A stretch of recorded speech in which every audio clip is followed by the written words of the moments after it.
10 de la mañana con 5 minutos, hay 14 grados en la ciudad de Santiago. Tendremos un día con agradable temperatura y esperamos que les haya ido bien ayer con la lluvia, ¿no? Con los truenos y relámpagos que pudimos sentir sobre la ciudad. Vamos a saludar al periodista y doctor en estudios americanos, académico de la Facultad de Comunicación e Imagen de la Universidad de Chile, profesor Dino Pancani. Bienvenido al Semáforo. Muchas gracias, Nicolás, por la invitación. Y bueno, acá estamos a la disposición de ustedes, ¿no?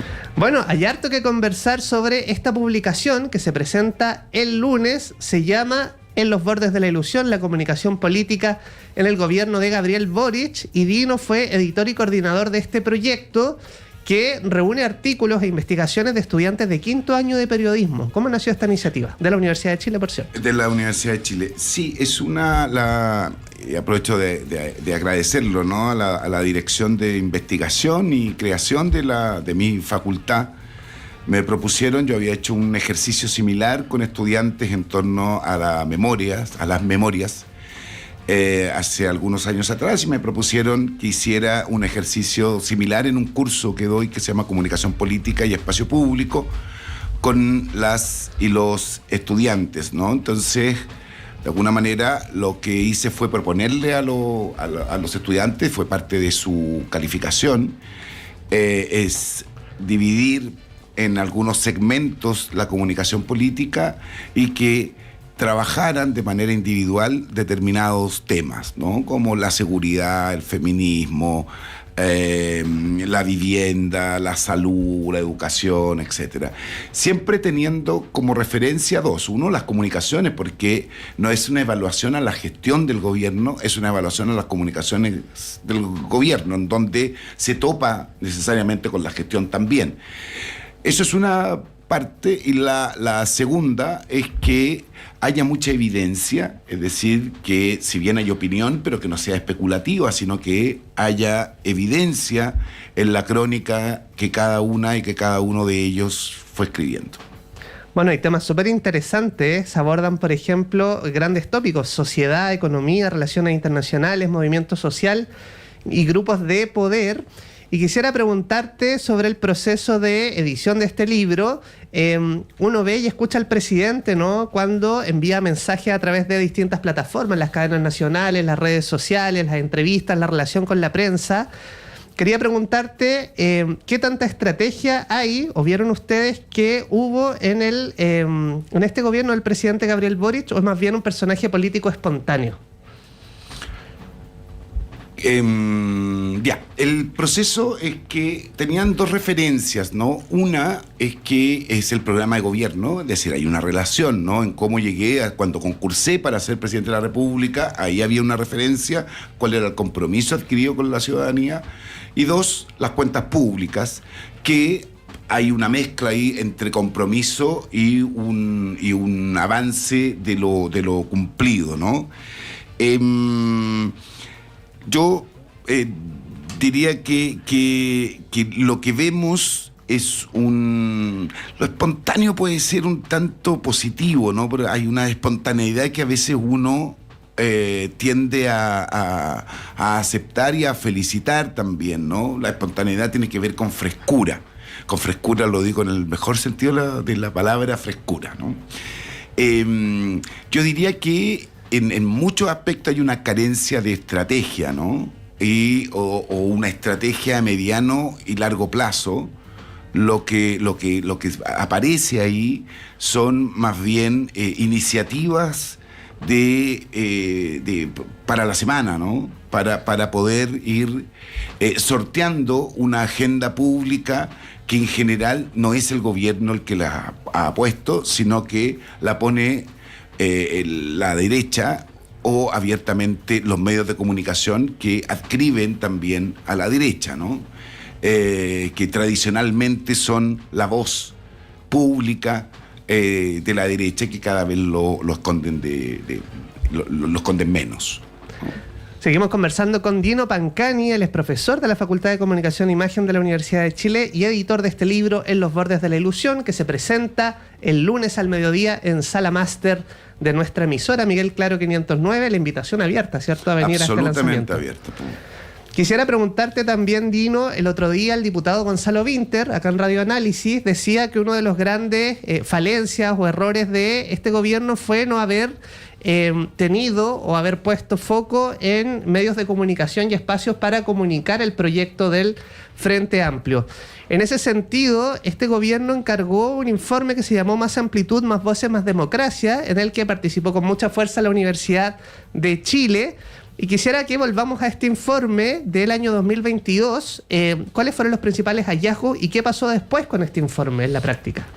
Mira, ese es un informe que me tocó coordinar en conjunto con Ana María Castillo, y que participó también la Universidad de la Frontera y la Universidad de La Serena, en donde le presentamos al gobierno, después de haber conversado, dialogado, participado en grupos de discusión y en entrevistas en profundidad de manera individual a alrededor de 70 actores y actrices vinculadas al sistema de medios, ¿no? Empresarios, periodistas, comunicadores, etc.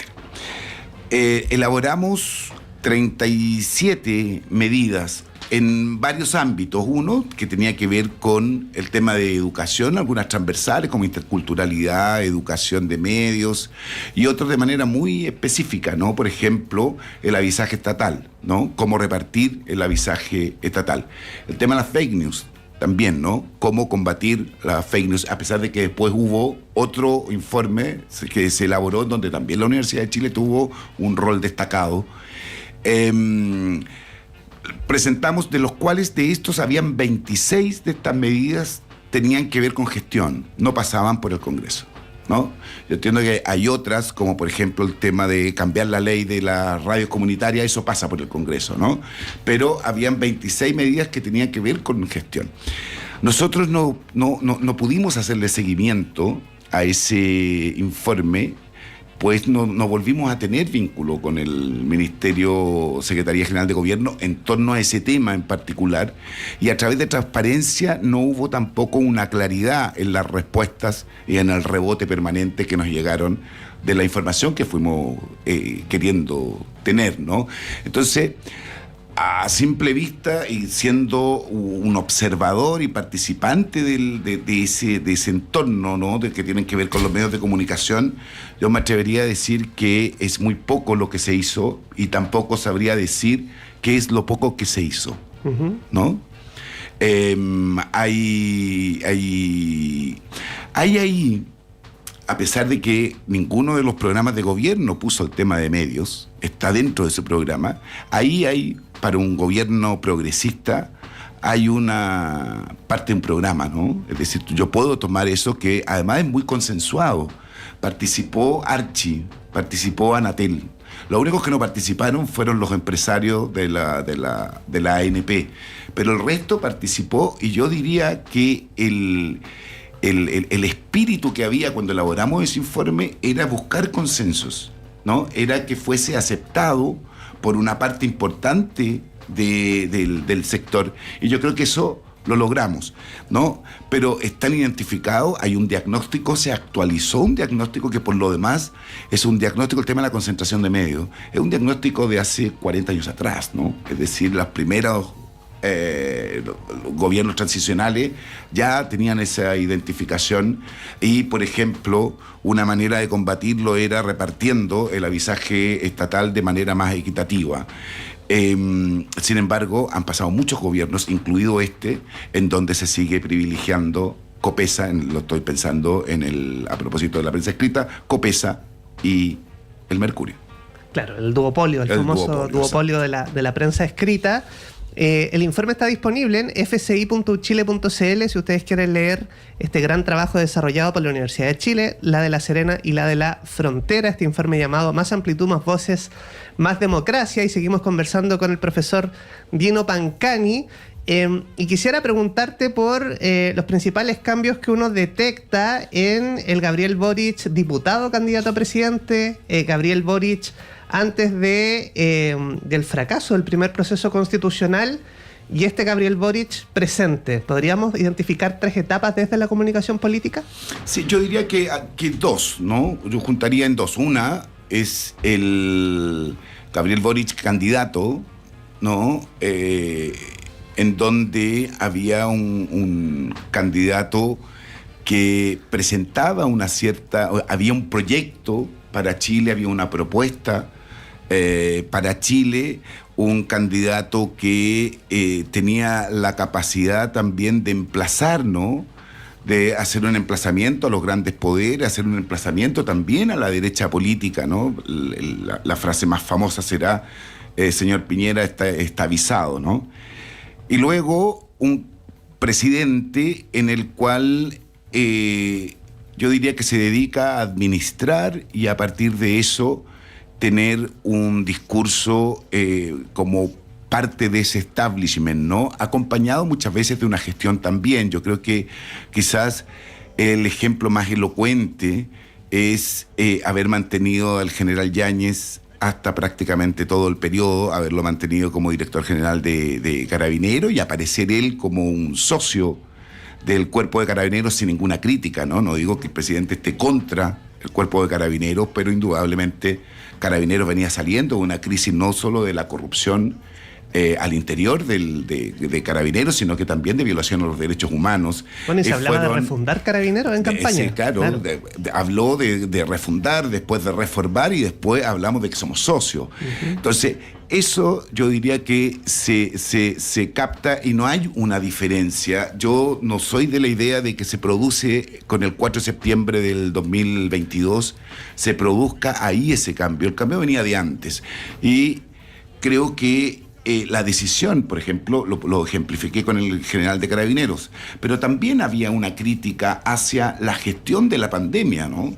Y en junio el presidente de la República le pide disculpas a Piñera por cómo los habían tratado en el marco de la pandemia, ¿no? Uh-huh. Y eso es antes del...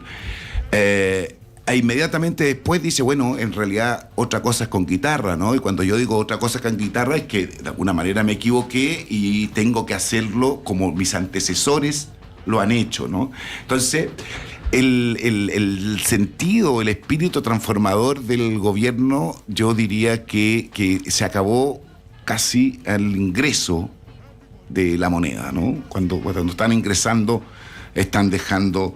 en su mayoría están dejando eso. Si uno lo toma como más allá, lo toma como parte de la comunicación política, cómo se explica, ¿no? Porque esa es la gracia de la comunicación política, es que yo pueda explicar las decisiones que voy tomando y a partir de eso mantener o sumar adherencia. ¿Cómo puedo explicar yo las ISAPRES, ¿no? El salvataje de las ISAPRES? ¿Cómo puedo explicar yo el fortalecimiento a las AFP? ¿Cómo puedo explicar yo mi sociedad con Sokimich? Todo eso está en el programa de gobierno, ¿no? La relación que voy a tener está dentro del programa de gobierno. Entonces se produce ahí un sismo, ¿no? Una distancia entre yo como subalterno, cuando estoy concursando y cuando me sitúo desde este sector que reclama los abusos del ISAPRE, los abusos de Sokimich, los abusos de la AFP, y luego cuando soy gobierno aparezco en sociedad y a veces con una crítica muy débil hacia las ISAPRE, hacia las AFP, hacia Sokimich, con una crítica o esbozando, ¿no? Una crítica un tanto débil, pero los mantengo como actores importantes en sus diferentes sectores, ¿no? Más aún cuando sabemos que tanto las ISAPRES como las AFP hacen política de manera muy activa y transversal, ¿no? Bueno, es muy interesante, hemos hablado de algunos mensajes, de algunas comparaciones, ¿no? Entre el plan de gobierno y lo que efectivamente se hizo o se pudo hacer. Y quisiera preguntarte por quizá uno de los momentos más críticos, que fue el caso Monsalve. Hemos hablado de mensajes, pero quiero que también hablemos de silencios, ¿no? ¿Cómo se ha manejado la estrategia de cuando el presidente no habla y cuando sí habla? Hubo una bullada conferencia de prensa que duró más de 50 minutos, ¿no? Que terminó ahí en un intercambio con su directora de comunicaciones.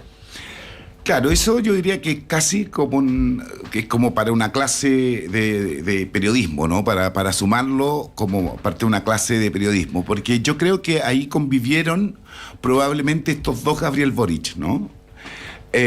Por una parte, es querer mostrar que él no tenía ninguna responsabilidad en lo que había sucedido con su subsecretario del Interior, e incluso llegar a decir, bueno, te muestro el celular, ¿no? Decir un presidente de la República diciendo te muestro el celular, y por otra parte es la ausencia de estrategia en torno a cómo se va a trabajar, porque no había una estrategia previa tampoco, ¿no? Era un bombazo tremendo lo que había pasado con Monsalve, ¿no? Y aparentemente es la prensa la que dice, está pasando esto. No es el gobierno el que toma y dice, mira, esto es un problema. Es un problema en donde lo que tenemos que hacer es cómo lo comunicamos y ver el control de daño, porque este señor indudablemente nos va a hacer daño, ¿no? Nos está haciendo daño. Pero no vimos nada de eso. Lo que vimos es que finalmente termina el gobierno arrinconado, y el ejemplo de Gabriel Boric es ese, arrinconado, tratando de mostrar no la inocencia del gobierno, su propia inocencia en torno al caso, ¿no? Creo que es imposible, cuando uno hace todo este análisis, es imposible dejar de enunciar, ¿no?, que hemos tenido, estos 4 años, hemos tenido una derecha que actúa con vocerías de una manera feroz, ¿no? Y medios de comunicación al servicio de esas vocerías que actúan de una manera feroz también, ¿no? En donde la información que se entrega pueden dar la vuelta desde lo negativo y jamás desde lo positivo en relación al gobierno. Por lo tanto, le ha tocado también no tener ninguna de las simpatías, a pesar de no haber maltratado a sus medios de comunicación. Le ha tocado un comportamiento muy duro de parte de esos medios de comunicación hacia el gobierno. Y creo que la estrategia que buscaron fue una suerte de pasar desapercibidos, ¿no? De molestarnos, de no confrontarlos, salvo cuando tenían en algún minuto alguna exabrupto o espontaneidad. Pero creo que desde ese punto equivocaron la estrategia, y lo vinculo a propósito de que mencionaste al diputado Winter, ¿no? Equivocaron la estrategia porque lo que descuidaron fue la batalla cultural, ¿no? La hegemonía cultural, la identidad del gobierno, ¿no? Hoy día es difícil encontrar una identidad dentro de este gobierno, ¿no? ¿Cuál es la identidad del gobierno? Es un gobierno de administración, es un gobierno de derechas, es un gobierno de izquierda. Es verdad que las derechas de hoy no son las derechas de hace 30 años atrás, son más feroces también, ¿no? Aparece como un dique, pero no aparece como un gobierno con transformación, y tampoco con un gobierno dialogante con la ciudadanía, ¿no? Un gobierno que le habla a la ciudadanía. En general, elige como interlocutores o es la derecha o son los algoritmos, ¿no? No es la ciudadanía ni el progresismo con quien está explicando, dialogando, convenciendo un proyecto determinado, ¿no? Son otros, son los contrarios a quienes está dialogando. ¿Tiene que dialogar con ellos? Indudablemente que sí, pero tienes que afiatar también, ¿no?, tu base de apoyo. Y yo diría que ese 30% que es tremendamente disciplinado, estoy pensando en el 30% de apoyo, ¿no?, que es tremendamente disciplinado, excede al gobierno, ¿no? No es un apoyo al gobierno necesariamente, es la responsabilidad con un proyecto en contra de 3 proyectos feroces que aparecen, ¿no?, a propósito de los 3 más nítidos candidatos de la ultraderecha. Son las 10:25, se nos comienza el tiempo de Dino Pancani, pero ya hemos hablado harto del presidente Boric y les invitamos al lanzamiento de este libro el lunes al mediodía. Quisiera preguntarte por los cambios de estrategia que hemos visto, particularmente en los candidatos de la derecha, en esta era de minutas, ¿no?, de WhatsApp, donde se manda un mensaje que tienen que replicar, digamos, todos los adherentes, donde se influencia el algoritmo, se generan estos trending topics, por ejemplo. ¿Cómo has visto estos cambios de estrategia, especialmente de Kaiser, de Kass y de Matei en esta campaña? Mira, yo diría que hace 20 años atrás era la sintonía a través de la televisión, ¿no? El People Meter minuto a minuto, lo que iba diciendo con la segmentación que tenía por el sector sociocultural y económico, y a partir de eso el candidato o la candidata o el presidente hacían una alocución para tratar de ganar una adhesión electoral, ¿no? Porque, ojo, y ahí yo creo que está el gran error, ¿no? Es que las adhesiones electorales son tremendamente fluctuantes, sí, ¿no? Las adhesiones a las ideas son las que permanecen. Lo que hemos visto, y en esto sumo también a la candidata Jara, lo que hemos visto esencialmente es, con ciertos márgenes distintos, por supuesto, pero lo que hemos visto es buscar una adhesión electoral, ¿no? Entonces, si hay un crimen en donde está una persona extranjera involucrada, van a sacar inmediatamente una idea, y si quiere irregular van a decir entonces que lo van a echar y que tiene que pagarse el mismo, tiene que pagarse el viaje. ¿Cómo va a pagarse? No hay ninguna seguimiento ni viabilidad en lo que se está proponiendo. Y por otra parte hay una búsqueda de se diferencian en algún punto, pero inmediatamente vuelven a ser homogéneos, ¿no? Estoy pensando en los 3 candidatos de la derecha, ¿no? El tema de los derechos humanos es súper evidente, ¿no? La única que ha fluctuado, pensando como sumó a 4 o 5 voces que hoy día no convocan de la concertación, es tratar de moderar su discurso sobre el tema de los derechos humanos, donde desde la adhesión ella y su padre están involucrados en las violaciones a los derechos humanos.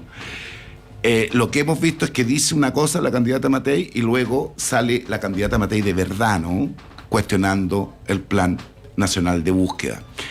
¿Qué pasa al otro lado? Es que yo diría que todavía no aparece una identidad discursiva que sea representativa de la candidata Janet Jara que ganó las primarias, no la candidata Janet Jara que hoy día tiene una hegemonía de quienes perdieron las primarias, ¿no? Creo que en las declaraciones, por ejemplo, que hizo ayer en torno a Estados Unidos, esto en contraposición a las declaraciones del presidente de la República sobre Donald Trump, son declaraciones las cuales no pueden representar la identidad del 60% que en las primarias la dio a ella por ganadora, por sobre 30 puntos más que quien perdió. Estoy hablando de Carolina Toque, quien perdió esas primarias, ¿no? Indudablemente hay que cuidar Chile, pero Chile se cuida dentro de un margen en donde le corresponde, dentro de su autonomía y su soberanía, criticar también regímenes en donde el derecho internacional lo transgreden de manera permanente, ¿no? Y en eso creo que es Estados Unidos. Si yo pregunto, a propósito de la base de ese gobierno, de esa candidatura, no hay ninguna palabra, no hay una condena enérgica hacia los ataques de Estados Unidos en el Caribe, por ejemplo, ¿no? No tenemos una posición o no queremos molestar a Trump. Y por otro lado, es pensar que es demasiado frágil las relaciones de los países, ¿no? Que una declaración podría hacer que nos suba más los aranceles. Y cuando nos suben más los aranceles, además, lo que tenemos es un sector que dice quedémonos callados y paguemos. Y hay otro que dice, bueno, hay que negociar, hay que ver si es que el cuco baja un poco la intensidad de la amenaza, ¿no? O del amedrentamiento. Dino Pancani, muchas gracias por acompañarnos hoy. Entiendo que este libro está publicado, también disponible en internet, ¿cierto? La gente lo puede consultar en línea. Va a estar después de las 12 del día, va a estar en internet, lo van a poder bajar. Hay algunas en papel, ¿no? Pero va a estar disponible y ojalá se pueda leer, dialogar, discutir y que sea un aporte para el periodismo y para la comunicación política, por supuesto. Interesante trabajo y felicitaciones a las y los estudiantes también que hicieron este tremendo trabajo en Los Bordes de la Ilusión, la comunicación política en el gobierno de Gabriel Boric, que se lanza el día lunes a las 12 acá, en la sala máster de la Radio Universidad de Chile, que esto es Miguel Claro 509. Perfecto. Ya Providencia. Claro que sí. Puede llegar en Metro Salvador, camina 10 minutos y ya está en Radio Universidad de Chile. Muchas gracias y todo el éxito con el lanzamiento. Oca, muchas gracias a ustedes por la difusión. Nosotros vamos a una pausa y ya volvemos con nuestro invitado Eric Álvarez, que nos cuenta de Tincus Wistus Filial Chile y la cultura de Bolivia, que se celebra este sábado, que participarán en el Carnaval de Arica con la Fuerza del Sol y mucho más.